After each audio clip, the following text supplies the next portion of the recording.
Introducing health and wellness advocate, veteran international real estate investment expert, author and speaker, Adiel Health tips, fitness tips, nutrition and well-being, world-class experts, all right here on my podcast, The Adiel Show. Hi everyone, it's a joy to be back with you. Today is an exciting day. We have Ravinder Taylor here with us. Ravinder, welcome to the show. Thank you so much for having me, Adiel. I'm very much looking forward to our conversation today. Same here.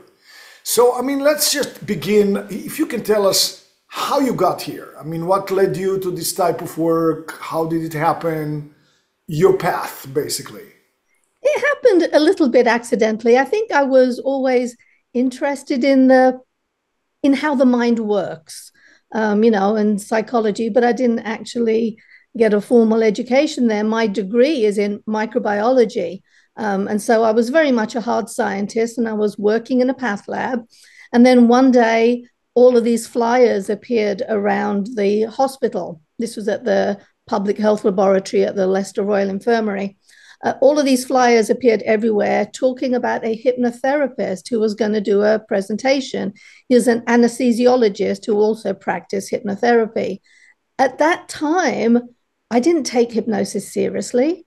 That was something people did for entertainment on the stage, trying to make someone look stupid, look dumb, that was as far as it went. But the fact that it was being advertised all over the hospital, and this was for all the employees, the doctors, the nurses, all the path lab people, because it was being advertised that it got a quasi endorsement.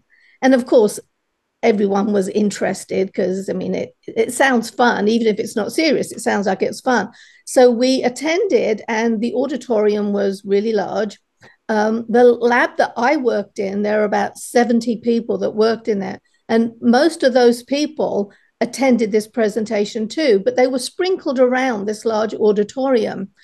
Just by coincidence, the three people that the lecturer called up to demonstrate some of these techniques to all worked in my lab.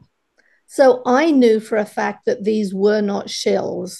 I remember Dawn, I think, was told to forget the number 6. And so she counted up and down and just omitted the number 6. Martin had a pin stuck in his arm to show that he wouldn't feel any pain. And he took great pleasure in parading this pin around the following day to say that had been stuck in his arm. So I knew it was serious. But the story that really caught my attention was one that the hypnotherapist said that he had a client come to see him. This woman had had a pain in her arm. She'd had the pain in her arm for a long time, about a decade, I believe. She had seen all the doctors, all the specialists, had all the tests done. They couldn't find the cause for the pain in her arm. So as a last resort, she went to the hypnotherapist. Under hypnosis, they did some regression work, and she remembered an emotional traumatic event. It wasn't something that she had forgotten about. It wasn't like it was totally new, but it was something in the past that she had dismissed, that she thought she was over.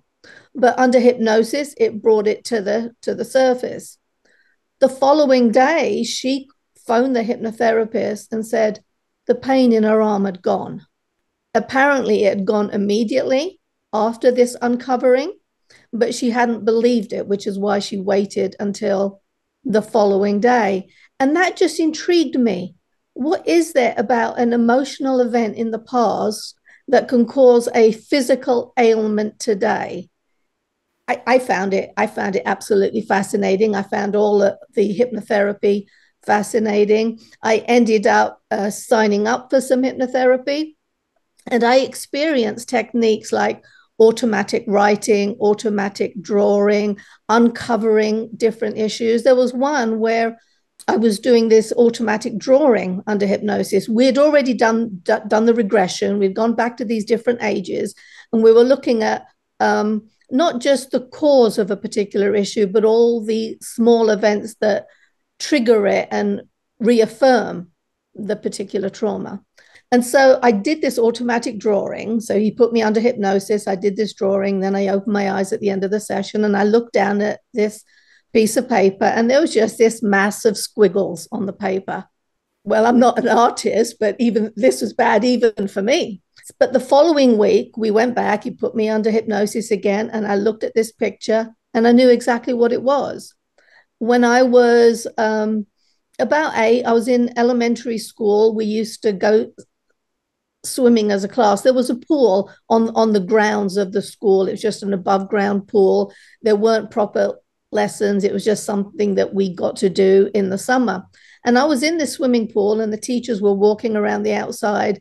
And for some reason, to this day, I don't know what it was, but my feet couldn't find purchase on the ground. My feet just kept slipping and my head was underwater and I couldn't stand up. Teacher saw my issue, reached in, pulled me up by my cap. And I didn't tell anybody about the trauma, but it was obviously still exerting. I hadn't forgotten it, but it was still exerting an influence on me today. The fact that I wouldn't tell people when I was upset or hurt or afraid, I just locked it all up within. So I said, I found all of that even more fascinating. So then I went on and did a 3-year course in hypnosis and hypnotherapy.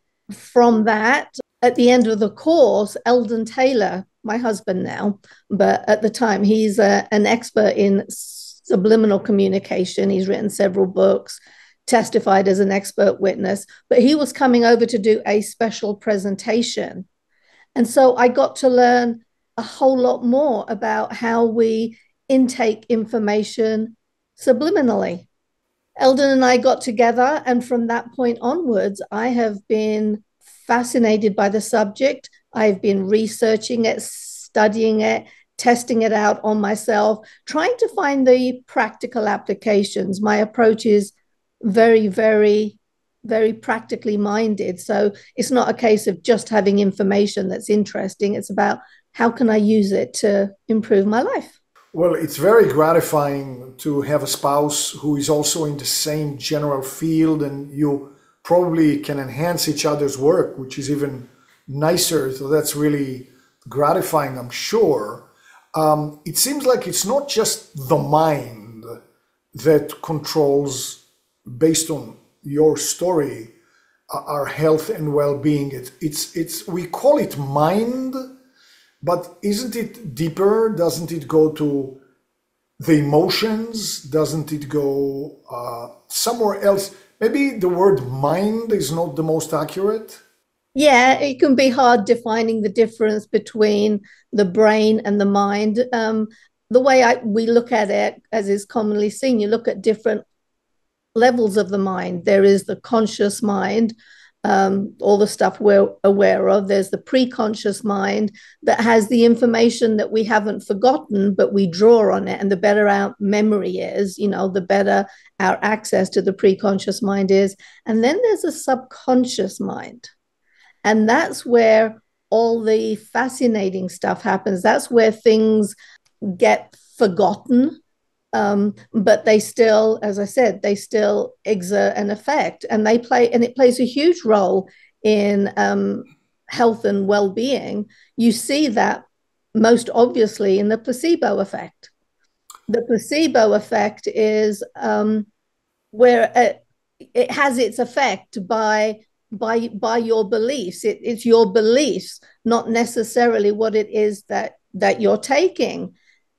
It becomes really fascinating when you look at some of the nuances to the placebo. So there are things like a capsule is more effective than a pill, an injection is more effective than a capsule, surgery is more effective still. The colors of the pills can make a difference. But bringing it back to the practical perspective, what I found interesting is when you look around the globe at the placebo effect. So the placebo effect for hypertension is particularly low in Germany. On the other hand, the placebo response for gastric ulcer medications is low in Venezuela, higher in Europe, but highest in Germany.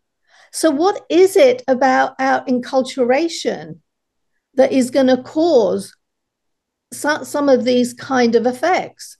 The placebo effect has been tested with asthmatic patients. So, there was one particular study I looked at where they used a bronchodilator and a bronchoconstrictor. So, they used a bronchodilator, which should make it easier for someone to breathe. But when they told the patients that it was a bronchoconstrictor, they had more problems breathing, and vice versa. So that's what some people call that the nocebo effect, right? A negative effect, Well, just then, because of your belief. well, it's, the placebo effect is what you believe it's going to do. The nocebo effect is going to be the negative effects. And some of the nocebo can come in just from associations. So if a dialysis patient always goes to the hospital for their dialysis, they can have a negative reaction just to the smell of hospitals thereafter, because they can kind of get those kinds of associations in. So if we go back, you have taken 3 years and then you've been doing it, and now you also worked with your husband. If we go back to one of the stories you told us about how it all began, the lady who had pain and nobody could explain what it was, she went to hypnotherapy and right away the pain went. From your perch right now, what do you say? What happened there? When it comes to self-sabotaging behaviors, and the pain in her arm was a form of self-sabotaging, there was some part of her that was causing this particular problem, whether it was to remind her not to repeat a mistake, whether it was to confirm that she wasn't worthy of good things. It's hard to tell. But Freud did a great deal of work with the subconscious mind, and he actually was working with women who were dealing with hysteria, female hysteria. This is really, again, this story really intrigued me because female hysteria was still was an actual diagnosis in the early 80s. So as I was preparing to go away to university, I could have been diagnosed with female hysteria because I like to read books. It's ridiculous. It's absolutely ridiculous. But these, and because you're a female. Yeah. And these kinds of things impose limitations on us. The females in general have been classed as the weaker sex, the more emotional sex, not as strong. And these things can restrict us. We're fighting against it. It's improved drastically, but having a diagnosis like female hysteria would certainly have just confirmed that and made that all the stronger. But Freud was working on these things, and one of the things that he discovered was that there was frequently an emotional release as you uncovered some of this information. And what we find with self-sabotaging strategies is as soon as you know what the cause is, it can frequently lose its power right away. So it made itself known. So for this particular woman, she had this association. This, the pain in the arm is connected to this traumatic event. But where she is today, she can look back at that traumatic event, say that was in the past. It doesn't matter. It isn't real. I've outgrown it. So she allowed herself to outgrow this particular pain. Very interesting. So sometimes, it almost reminds me, the analogy is not a good one, but that's what popped into my mind. When people deal with addictions, they say the first step is to admit that you have an issue. So in this particular case, she was, again, speculating here, sabotaging herself by feeling pain the whole time, maybe because I'm not worthy, I'm not entitled to a pain-free life. This is me. I did something horrible.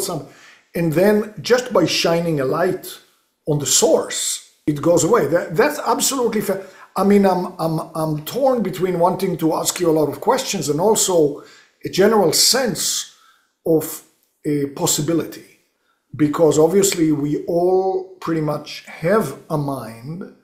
And if we can go in there and make things happen the way you described that you experienced and now is what you do, the sense of possibility is enormous. I mean, you can say, whoa, I mean, we've been living a life that's this big, and maybe we are happy, maybe we are successful, maybe we are like this, but hey, it could be this big, it could be this big. So those are great grains of hope that you inject here just by these stories. So, I mean, let me even go back. Obviously, there is a maybe discipline where people regress back to past lives, right? Now, whether we say, okay, somebody can say, oh, I don't believe in past life. Okay, let's just ignore that for a second and let's make an assumption right here for this conversation that past lives exist. Let's not get into the whole discussion, which could take 6 hours. So, I mean, have you seen and or engaged in this? Because sometimes maybe a past life trauma has been so dominant that it actually can carry over. There's two elements to that, Adiel. I have not done any work with past life regressions. I've looked at it. It's fascinating. So I've read some books about it. One of the biggest problems with what I have encountered about it is how easy it is for the hypnotist to implant memories. So you've got a subject who wants to believe in it. The hypnotherapist, even inadvertently, can implant particular kinds of memories, say, well, how would you describe the room? Is the furniture, what age is the furniture? Is it Edwardian? Is it, and you implant some of these things. And under hypnosis is a state of hypersuggestibility. And so under hypnosis, you've got the hypnotist maybe implanting some ideas. You've got the desire of the patient to actually experience this because it's exciting and it's fun. And they start to build memories. They start to create memories. But the more they think about them, especially afterwards as well, then those memories become more and more fixed. So they believe that it's real. I'm not making a judgment as to whether past lives exist or not, or whether past life hypnosis can work. I'm talking about the examples where it's definitely suspect. So you have to be very cautious there. But the other side of that, Adiel, is if the patient believes it and they have a problem today that they can blame on something in a past life, and then they can release it, well, does it really matter? I mean, my work is all about helping people live to their highest potential. If something is holding them back and they believe this past life regression help them to release it and it's gone, well, it's just a variation on placebo. It's just packaged a little bit differently. But once again, the mind has permission to let go of some of these old beliefs. That makes perfect sense. It's almost like the exact reason is secondary. The permission, that what you said really kind of hit home. You give your own mind permission, and if an excuse is needed, then, well, let that be the excuse. But I mean, as you were talking about the hyper-suggestibility, I can see that as much as it seems super promising and quite incredible that we can sometimes in a very simple manner release maybe years of behaviors or of health things, the double-edged sword is that if the hypnotist is not scrupulous, then harm could be done. How does that get buffered? How does it get buffered? No, you're absolutely correct. An unscrupulous hypnotist could do that, could create problems. There was a great deal of work. I'm trying to remember, this was back in the 90s, I believe, where there was a whole spate of people claiming that they had been abused as children. And what really came to light, it wasn't that the therapists were being unscrupulous, they just weren't being careful enough in how they questioned. So they ended up implanting ideas, and then the patient wants to blame their current problems on something. And it did come to light about false memory syndrome. That is a real issue. I think most people are more aware of that now. Hopefully hypnotherapists are. But when it comes to therapists in general, you have to be very careful about who you choose. That makes a lot of sense, but I'm going to take the tack of assuming that we're talking to a hypnotherapist who wants to help and comes with good intentions and even not mistake. I mean, they're experienced enough to also know not to. Okay. So, I mean, we talked about pain, except for the example with the number 6. But what about behaviors? So let's say a person carries certain trauma from their childhood. They were not loved. I think it's pretty common. Maybe one of their parents, both of their parents, maybe the parents weren't even there. Maybe one of the parents left. Maybe one of the parents really wasn't really crazy about that child. So they carry the belief, I'm unloved and maybe I'm unlovable. Now, just if we take the narrower domain of love life, relationships, obviously, if they believe that they're unlovable, their relationship patterns are going to reflect that. Maybe they never get with a partner. And you're saying that with a good session, there's at least a possibility that all of this baggage just goes away? Absolutely. Absolutely. That is definitely possible.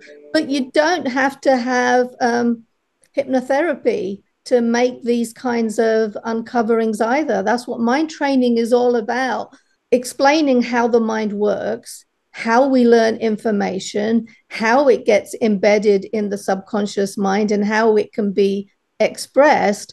And therefore, it provides lots of tools in order to change some of that programming. We all have programming in our past. Our subconscious mind is a repository of all of our experiences. Bad is a lot more powerful than good. So if a teacher tells you 9 wonderful things about you and 1 bad thing, you're going to remember that 1 bad thing. That's going to have a whole lot more. If the kids in the playground say something mean to you, even though everybody else tells you, no, you're beautiful, you're wonderful, whatever, you're still, that stuff sits inside us. And it creates different issues.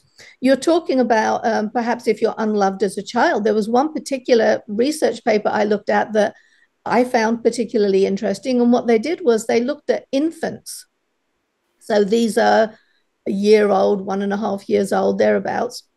And they looked at their degree of bonding with their primary caregivers, mom, dad.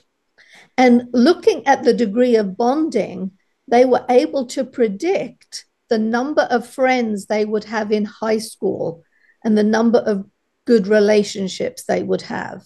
Wow. These things play a huge role. And in mind training, we look at all of this kind of stuff. The other thing that I found really helpful is when you look at Erik Erikson's 8 stages of development. So he's got, the infant, the young child, and he goes all the way up. And he looks at what you're supposed to learn at all these stages and what happens if you don't learn them, the kind of effects that can have. Now, what you will have to remember too is there isn't a pass-fail type of grade. With all of these things, when you learn to be independent, when you learn to be self-reliant, well, there's degrees of self-reliancy. So when you have an understanding that your subconscious mind holds on to all of this information, that we all go through these different stages of development, well, then you can look at the problems that you may be having today, and it gives you somewhere to look in order to find the answers. But even more than that, I have found that the more you trust yourself, the more you understand that your subconscious mind has the answers, the more you can question your own subconscious mind. It doesn't have to be in hypnosis. This is something that I do myself all the time. And today the answers come faster and faster. It used to take quite a bit of digging around. You have to allow just that free association kind of thinking, first of all. So you say, I've got this particular problem. Why do I always have these bad relationships? Well, it could come from childhood. And then you start thinking of the bad experiences that you had as a child that could be related to relationships. And after a while, it sifts through. And I have found from personal experience that the answers do make themselves known. And once they make themselves known, that particular problem can just disappear. So let's run with the example that you gave. Here is a toddler who is not bonding very closely or very well with the primary caregiver. And that study would predict, oh my God, this kid, when in high school, if they have two friends, they're very lucky. Maybe they'll be lucky enough to have one friend. And okay, and now they're in high school. And the study has proven that it's right. They do have one friend, and even that is kind of, So now you come and intervene. They go to you. Now, all right, the background has been set in childhood. Now they are 16.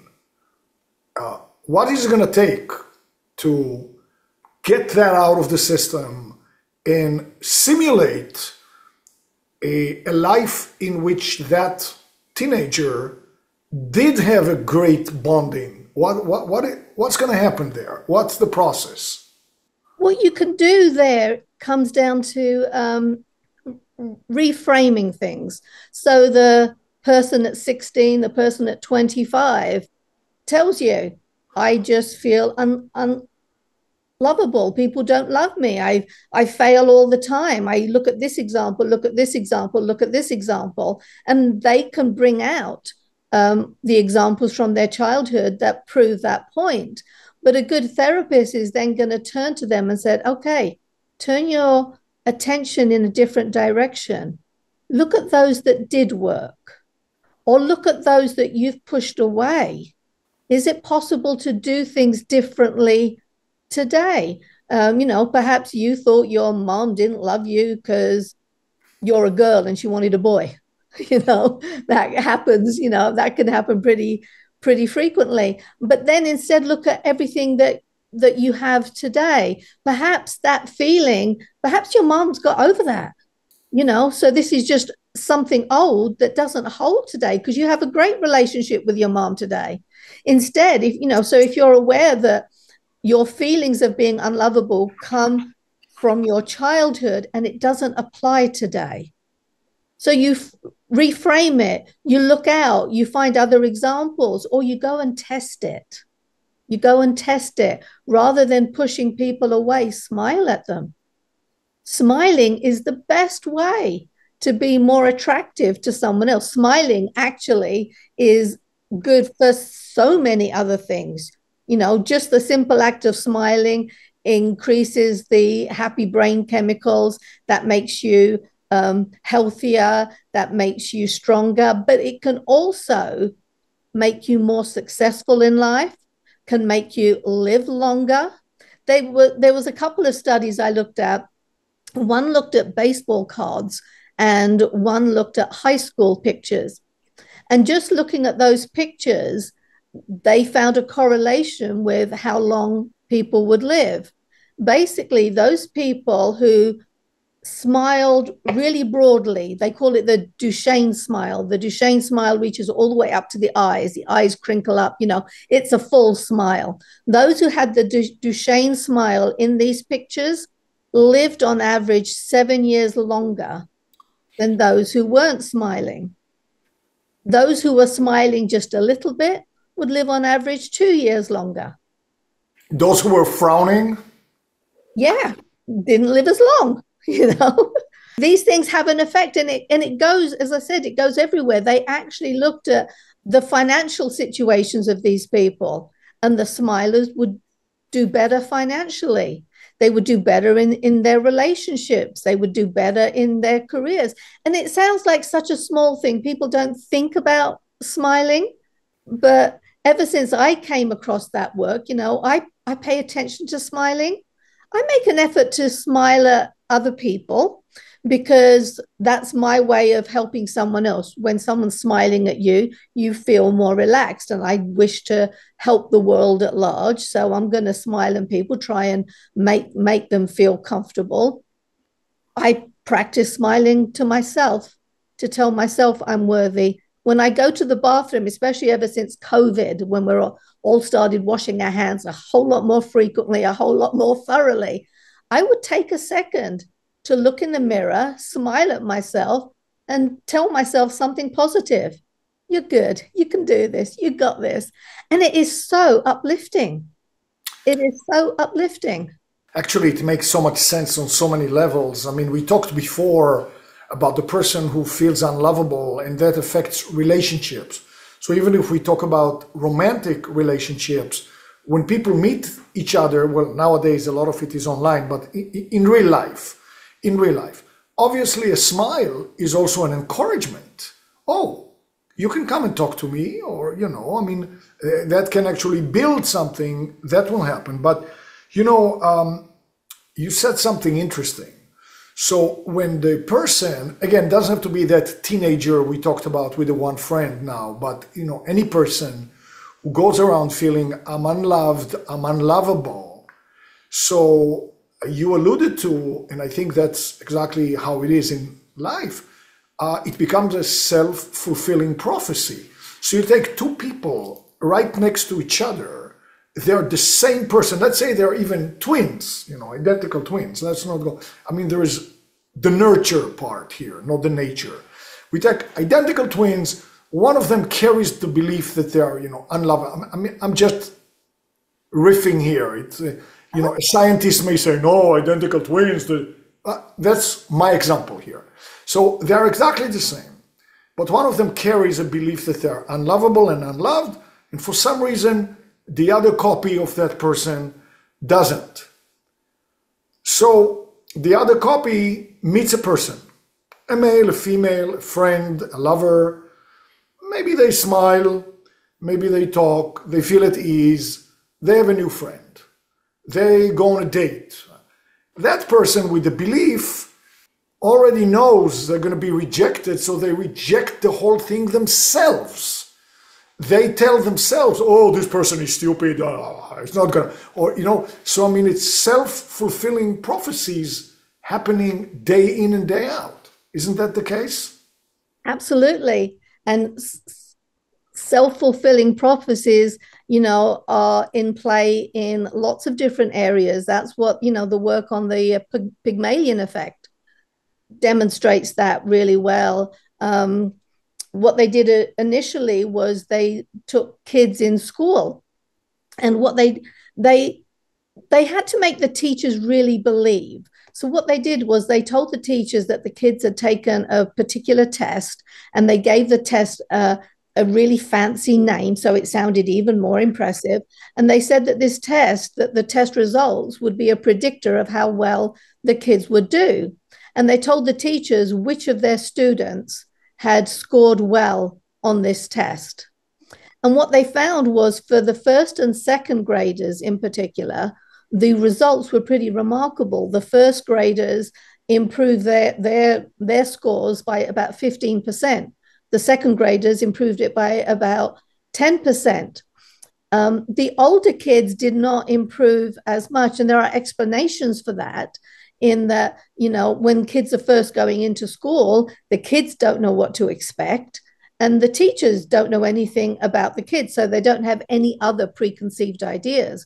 Once the kids are older, well, they've already got a reputation. The teachers will have spoken to the other teachers. They'll have an idea of who is bright and who isn't bright. Kids, when they first go to school, going to school is really scary. These kids, if there is a teacher smiling at them and giving them encouragement and giving them support, then they are going to thrive. Well, there's been a great deal of work done with the Pygmalion effect. They've done that with rats, and they designated certain rats as being smarter than others. And they found that the caregivers would give extra care to the smarter rats. And so the smarter rats learn the maze a whole lot faster. But it goes beyond that. It's been done in business, in military, in sales. When the person in authority believed that the people under them would do better, they did do better. Something else in here, though, that I found really interesting. There was one research study, and it was in some sales office, and they divided all the staff into three groups: those they expected to do really well, those that were mediocre, and those that didn't do well. They weren't expecting them to do well at all. And the leaders of each group were told this. Now, the top group did perform even better. Their sales increased by like 40%. The second group, what was interesting in this particular study, the leader of the second group didn't believe that they were second rate. She had her own, so she was told something, but she didn't believe it.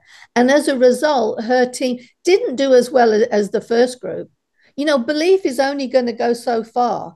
If you're working in basketball, it's not going to turn you into Michael Jordan because you believe that you're good, but it stops you from getting in your own way. It helps you perform to your best. So this second group did not do as well as the third group, but it still did a whole lot better because of the Galatea effect. The Galatea effect is when you've got enough self-belief within you, and mind training is all about instilling that self-belief within you so you're not dependent on outside forces. But you get to see the golem effect in the third group because they were told that they weren't good, and they weren't good, and they quit and they left, which made it a self-fulfilling prophecy as well, because they were told that they weren't going to be any good. They weren't. Belief, though, has to be genuine in these things. You can't pretend.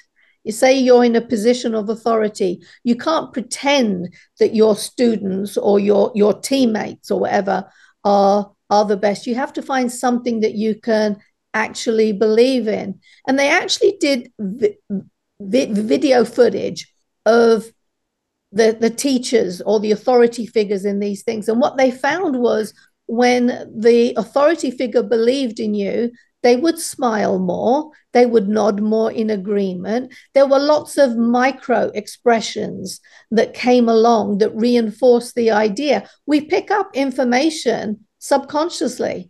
So we can tell, I can tell if someone likes me or they don't like me, even if they're trying to be polite, but you can frequently just tell, and you may not be able to discern exactly what it is. But that was what they found. So you talk about self-fulfilling prophecies. Self-fulfilling prophecies happen all the time. Once again, if you understand what's at play there. I remember there was once, this was way, way back, but I was trying to count out stamps. Okay. I had to get to like 29 cents. And I just had these miscellaneous stamps, 1 cent, 2 cent, who knows, just a whole, but the authority figure was standing above me, demanding this right now. I couldn't count to 29 because that pressure was so great with the glares and the tapping and it became ridiculous. So What we aim to do in mind training, as I said, is to instill enough self-belief to give you the power. So perhaps you've got a boss who's horrible. Your boss always stands over you. The boss always criticizes and micromanages and all of that. And you feel that you're not going to get your work done. Well, with some of the tools that we provide, you have the ability to turn that around. You have the ability to understand that your lack of success isn't necessarily your lack of success. It is because you're allowing this other person to influence you. And you can reframe that other person, because often insecure people are the ones who can become bullies. Yeah, actually, bullying seems like a microcosm of what you described before, when the teachers were told about that special test, and so they had an attitude, and it affected kids that were young, but then the older kids already had a reputation. In a way, the microcosm of that is bullying, because one kid said, oh, this kid is horrible, don't play with them. Now nobody plays with them. They're stuck in a rut. It's much harder to get out of. But I also wanted to ask, I mean, what you said about basketball, you even read it in the newspapers. Sometimes you have an athlete, this is a professional, their life, they're a professional, but they had a bad game. So they're right, their confidence is shot. Then they had a great game, the confidence for the next game. So it's like even from game to game, you can see it. But I want to go back to a discussion we had a little while ago. You said, people tell you 100 good things, and then they tell you one bad things. Why is this negative bias to take the good things for granted and to focus on that one negative thing? The answers for that, I think, can be that they tend to attribute it to evolutionary psychology. As man was developing, you had to be alert to dangers. You know, one mistake there and you could die. I see. So you pay a whole lot more attention to the bad. Today, you know, we are herd animals. We want the approval of the group. If we can't be special in the group, we at least want to be normal.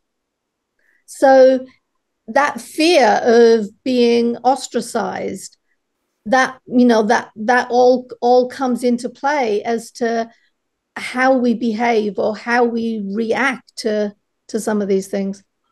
So, I mean, I'm thinking about the notion that's been bandied around related to Gen Z, especially, that in some parts of the country, of the US, the younger Gen Zs were raised on what we like to call a participation trophy. I mean, they got a trophy even if they came in 37th out of 37. And so here, in a way, the mind is thinking, oh, I'm great.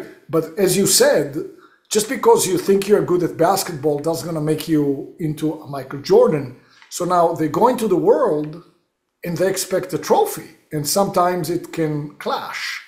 It's amazing the number of social experiments that go on based on particular ideas. There was the idea that all arose from work that was done, that the successful kids had higher self-esteem.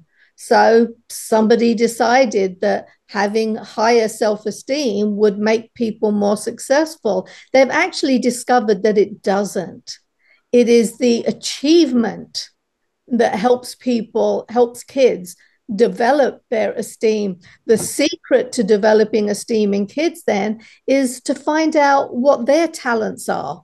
It's not about participation awards. People, they don't, that doesn't work. That just leads to entitlement. So that is one particular social experiment that did not work. I don't think it's as popular today as it was, you know, that seemed to come in and it's fading out now. But kids today have a whole different set of issues with all the social networking that we have, and Instagram and TikTok. And so they're going online and they're constantly seeing what looks like everybody else having a great life, everybody else looking perfect, for girls in particular. Yeah, I mean, look, just of course, you can't really put it in their brains, but just logically. Let's say that you or me or somebody starts an account on one of those social media and we're gonna document our life. Are you gonna document when you had food poisoning? No, you're gonna document when you're out dancing. So if I look at your feed, I'm here having food poisoning and you're out there dancing, I'm saying, oh my God, I don't measure up to her. But no, you just document, I mean, all those things are so skewed. They are, absolutely. And especially for girls, it's become a huge issue when it comes to anxiety and attempted suicides. I mean, the rates have really increased with places like Instagram, because not only are people documenting the best parts of their lives, they're filtering it. So they can take pictures of themselves and add filters and do a bit of Photoshop and make themselves look a whole lot better. And so for girls, especially when appearance seems to be so important, when they're so concerned about it, they're looking out at all these other girls who look amazing, and they look up at in the mirror and just see themselves. So, some of these things are very, very harmful. So you kept saying in the last example, you mentioned for girls especially, for girls especially, for girls especially. And I think this is a broader conversation probably into the reinforcement of both sexism and racism, because once again, preconceived notion creates a feedback loop between the two parties. I mean, it's like, why did you say girls? Why did you say especially girls? It's kind of two different directions. The research has shown a much greater effect in girls, but there is an effect in boys as well. All of, that particular generation, people who grew up with iPhones and brought up with technology, they have a reduced ability to relate to people, to read social cues. The anxiety levels in that generation is just really high. Jonathan Haidt, the author of The Anxious Generation, it's an incredible book, and I think if you've got kids, that's a book that you should definitely read, especially if you've got kids in those age groups. But you get to see the effect it has, and these kids don't, and it is boys too. The anxiousness the anxiety has definitely increased. Their ability to relate, their feelings of loneliness are really, really, really high. It's just higher in girls.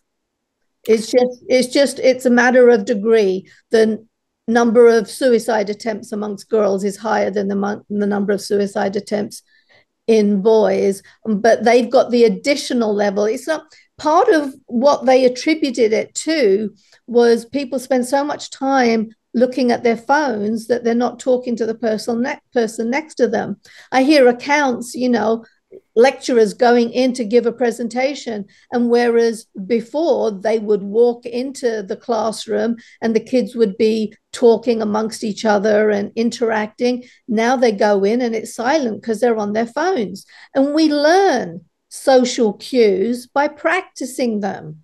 We have to talk to people, and it's going on, in our high schools, even earlier than that in some instances, but kids aren't talking to each other. They're on their phones, and so they're not learning how to communicate. We saw that particular problem during COVID and all the face masks, and they were concerned about small children not being able to learn facial expressions, how to relate, what is good, what is bad. And as herd animals, we need that feedback.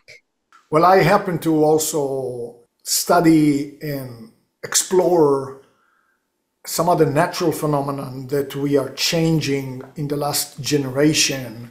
One of them is when I was little, and I'm assuming that's true for you too, I played outside most of the day. Yes. I was in the sun.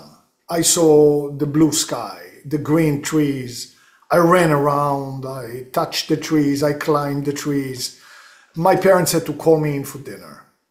Today, if somebody sits indoors, plays a video game all day, I think that light and the blue light and all of that story also makes a huge difference.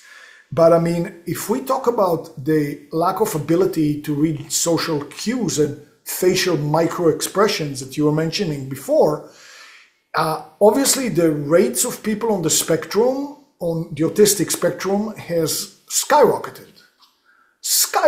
I don't know what it is now. I think is it 1 out of 33 kids? Enormous. It used to be out of many thousands. So, I mean, supposedly, when you're on the spectrum, you really are not particularly good at reading micro expressions. That's why you're socially awkward, because if regular kids are around you and they can see the micro expression that nobody can even see, just there in a nanosecond, but they don't know if they offended that person or not. So the person gets offended and then starts the process that you're talking about. They tell, oh, this kid is horrible, then now nobody wants to play with them. So, I mean, I think the whole thing together is creating a difficulty. It is indeed. There is research going on right now that is looking at the relationship between technology, smartphones, social networking, and the increase in the autism, ADHD. It's all part of the same spectrum. But there has been a significant increase.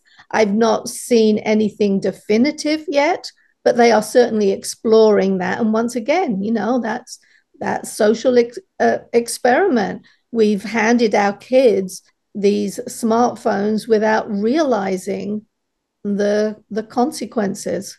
But as adults, mind training is written for the adult who wants to take charge of their own lives. So when you are aware of this kind of information, then you can start taking steps to change it. There are mechanical ways to increase your own happy brain chemicals to help you feel happier. There are techniques that you can use in order to help yourself feel calmer and for accessing subconscious information in order to find these answers. It gives you responsibility. It gives you lots of areas where you can take self-responsibility over your own life and the things that you can achieve. I think one of the biggest mistakes people make, it's really common for people to say, I am the way that I am. Genes made me, nurturing made me, but this is who I am. But who you are today is not who you have to be.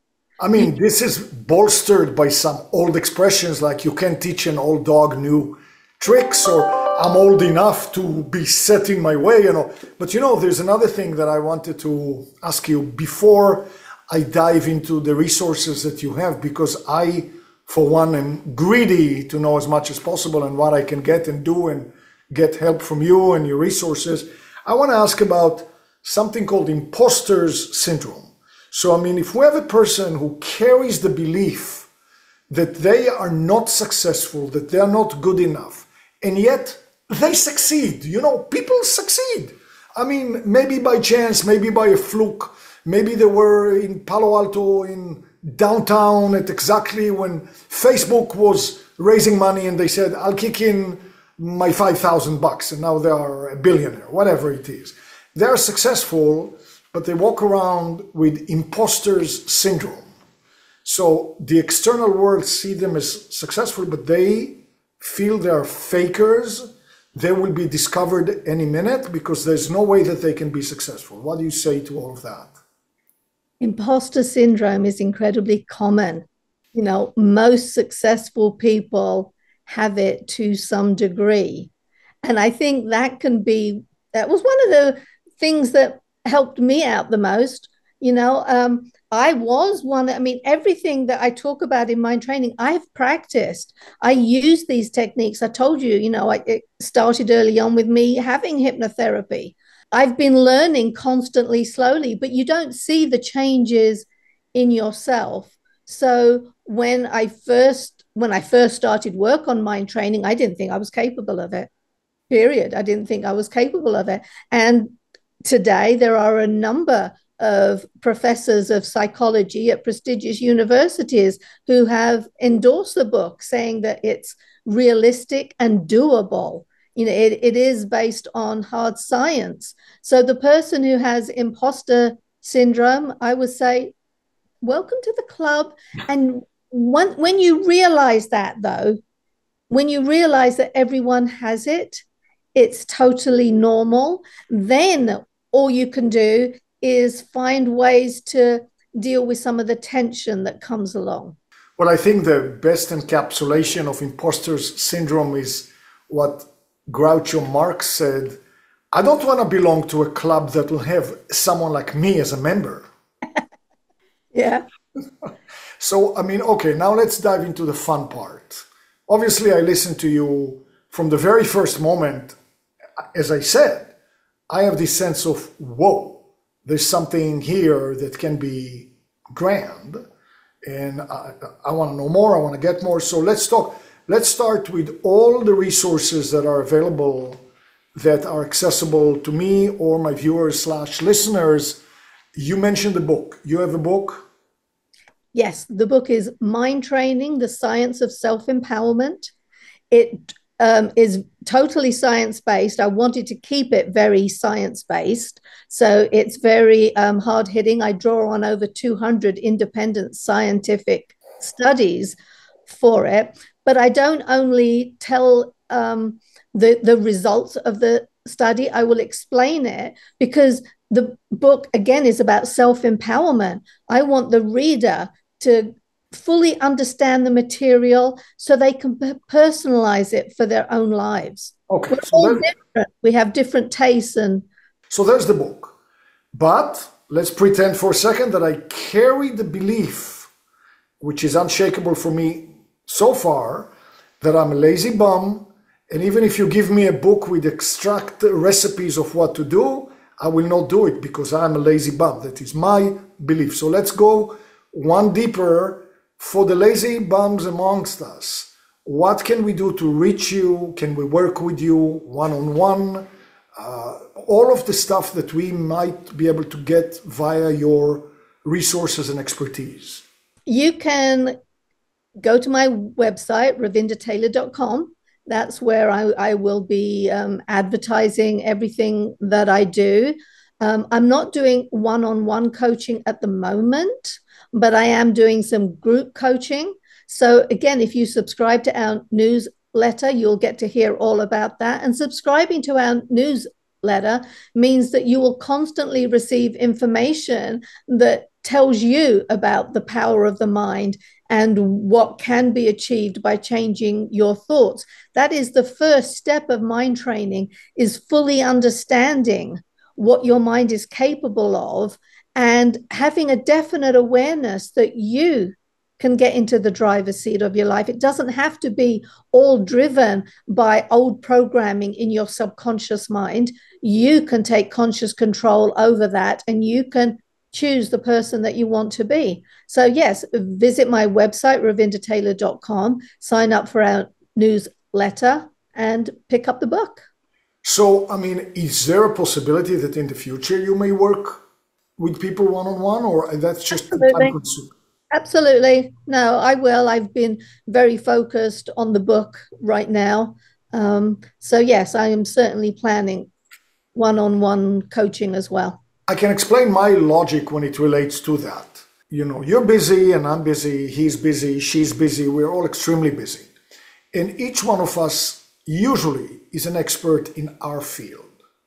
So, I mean, I've been in my field for decades. I'm an expert. If I work with somebody one-on-one, I can save them an enormous amount of time. Same for you. So, I mean, why wouldn't I want to work one-on-one with you? So you say, oh no, but you're going to have to pay me. Yeah, I'll pay you gladly for your time. That's a given. So, I mean, at least this one person would like to register an interest in working one-on-one.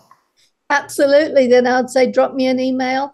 Let's see what we can come up with. I have been doing some of that training. Yes, I'm certainly open right now to doing more of it. So yeah, drop me an email. My email address is simply ravinder@ravindertaylor.com. Ravinder@ravindertaylor.com. Yes. So just for the sake of general interest, where are you located geographically? We're in Spokane, Washington. Oh yeah, you said that you're in Washington State. Yeah, the weather and everything. That was before we started recording. Yes. All right. Well, Ravinder, I want to very much thank you for taking the time. I know you're busy. And I learned a lot. I very much hope that our viewers and listeners learned a lot. And I know that I will certainly be in touch. Thank you so much. I look forward to it, Adiel. Thank you so much for having me on. You have a wonderful day now. You too. Bye-bye. Thanks for joining me today. Click the subscribe button for more video. Got a question or comment? I love questions and comments. Leave yours below. And here's another video you've got to see.